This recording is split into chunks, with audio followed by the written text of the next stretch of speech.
they could have held a referendum was never recognised by the British, where an overwhelming number of the Irish people voted for independence and set up their parliament.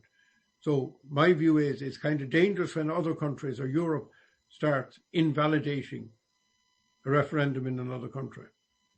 So what has the I'll come back to that in a minute, what has the Northern Ireland Protocol done to, at the moment, relations between Dublin and London? Well, again, let's go back a step. And I would be more concerned about the relationships between Nationalist Ireland and Unionist Ireland, and a large proportion of Unionist Ireland voted for Brexit. And I think the way we handled it was less than helpful. I was of the opinion, of course, like everybody else in the island, that you couldn't have a border down at the land border between the north and the south.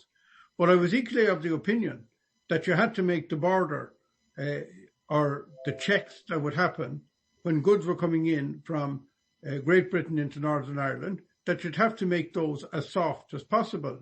Europe seemed to be doing their damnedest to make it as difficult as possible to export goods from Britain to the rest of the European Union, to Ireland, the south. I mean, when I say Ireland, I mean the Irish state, and also to Northern Ireland.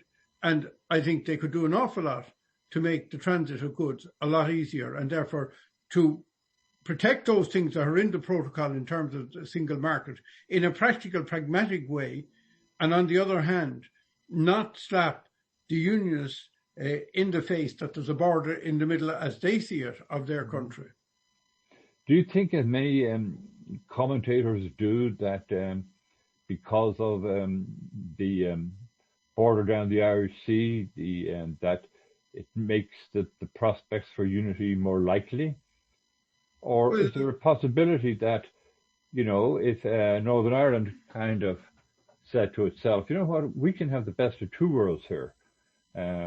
We can sell ourselves as having full access to the British market and full access to the European market, and it becomes an attractive venue for foreign investment.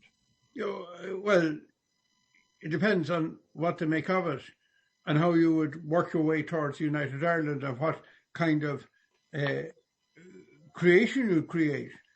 But, for example, supposing Westminster transferred its powers to an all-Ireland arrangement, you could still argue that it would be very sensible for that all-Ireland arrangement to come at an arrangement that Northern Ireland would remain in both customs unions, in the British Custom Union and the Irish Custom Union, because it would be very, very good for trade. The possibilities are limitless.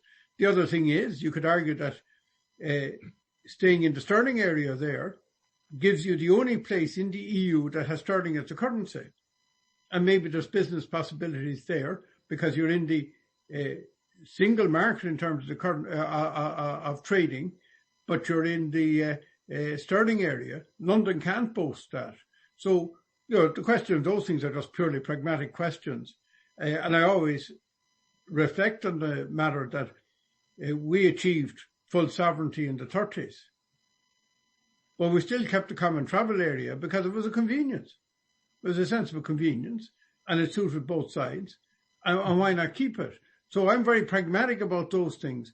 The issue that's paramount to me is the issue that's fundamental in Article 1 of the Irish Constitution. Now, I don't know how familiar you are with the Irish Constitution. I'm familiar enough to know its provisions regarding the constitutional issue and how it was amended. What is still Article number 1 was never amended. And Article 1 says? The Irish people affirm the sovereign, inalienable and indefeasible right to choose their own form of government. And on that, certainly the republicanism that I grew up with, that I hold very dear, i.e. that the key issue is that rather than having, a parliament in Westminster, which we have very little say, making decisions for us, that is the Irish people should make decisions for themselves. But in making those decisions, we can make pragmatic decisions. For example, that being in two customs union at the one time gives you the ultimate single market.